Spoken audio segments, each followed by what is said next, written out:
bit of a disappointment. One of the African sides we thought could make a big splash, and now maybe having to turn to a brand new generation in this World Cup cycle.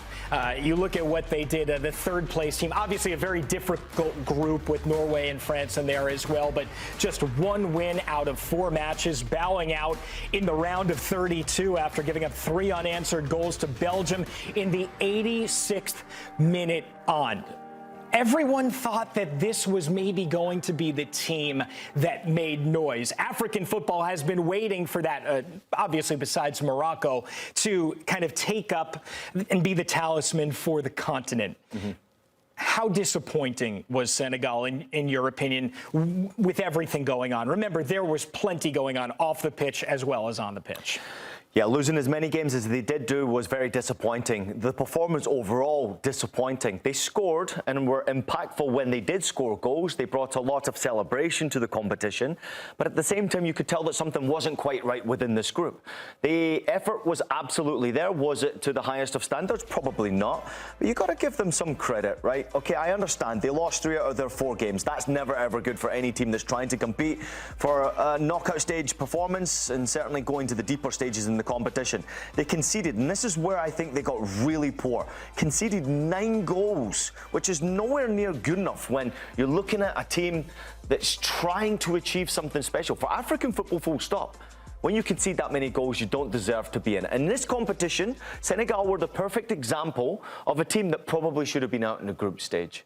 And in my opinion, unfortunately for them, they were found out once they got to the knockout stage, albeit in that knockout stage game, they were winning in the closing stages of that match. 88th minute, you're in the lead. How on earth do you throw that game away? Tells you that a lot more is wrong with inside that camp than we actually probably know about. It takes a lot of mental strength to be able to compete at a FIFA World Cup. And if something's missing, no matter what it is, Alex, if something's missing within that group, leadership, if it's mentality, if it's financial support, if it's even getting yourself some proper food, that was an issue for them, then things will come crumbling down. I credit the group for dealing with a lot of the nonsense they've had to deal with and still go out there and show some heart and passion. But I find it difficult to be able to bring my best when things around me is not going well. And I don't blame Senegal for that, but I do blame them for getting knocked out in the way that they did do. Yeah, even when everything's perfect, it is really hard to win matches in the World Cup. Someone that knows a little bit more about Senegal's strife is Mbizo Mzamane, our African football expert. Mbizo, well, we see so far this is a team that obviously we expected a lot from, especially because of the old guard, right? Koulibaly, Mane, Mendy. This was going to be the year that they shone on the world stage. Do you see them being part of the picture going forward with a new younger generation taking the front spotlight right now? I'll be very frank, gents. I'm not sure what the Federation has in mind, but me personally, I would use this as a perfect opportunity to begin to move forward and to begin to bring in younger players and to work towards a new cycle. They'll have a great opportunity very soon next year at AFCON to try and sort of reestablish themselves. And I think not putting too much pressure on the team would be best. But yeah, you mentioned some big names there. I think Mendy in particular would be extremely difficult to replace. I don't think goalkeepers anywhere in the world are a dime a dozen for any team.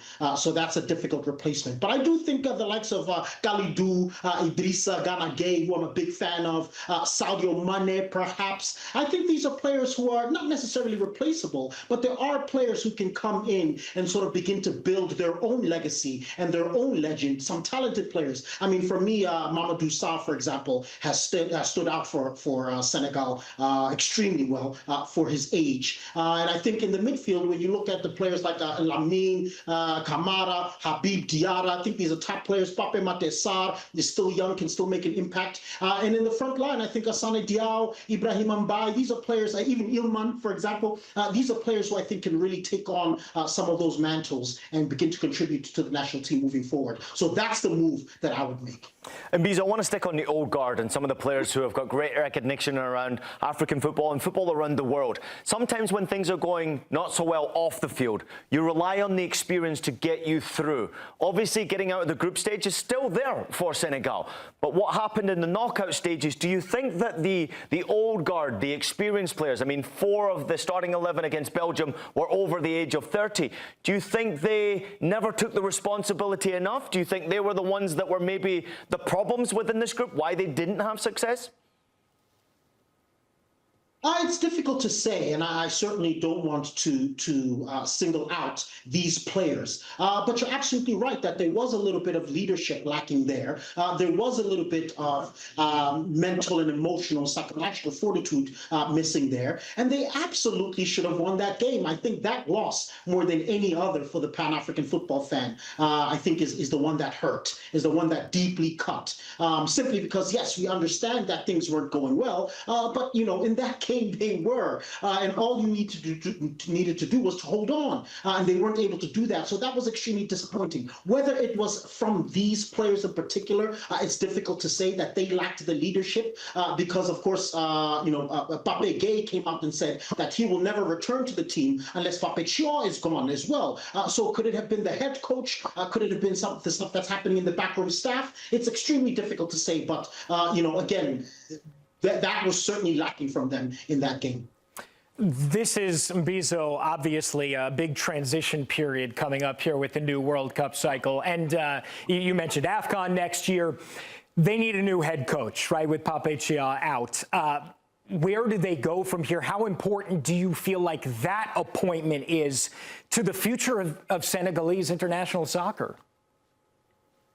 I think it's critical. I think it's absolutely pivotal. And I think the Federation faces an extremely difficult decision on whether to continue with a Senegalese or African coach, or to return to foreign management, which they have done in the past, which has frankly not brought much success. So me personally, I would go with somebody who has a footprint in the nation. The reports that have emerged from some very, some very trustworthy sources is that Patrick Vieira is the front runner. And for me, that would be a brilliant decision. Obviously, he was born in Dakar, albeit he represented France. His football, for me, is very typically Senegalese, is very typically West African, as that CDM who can go both ways.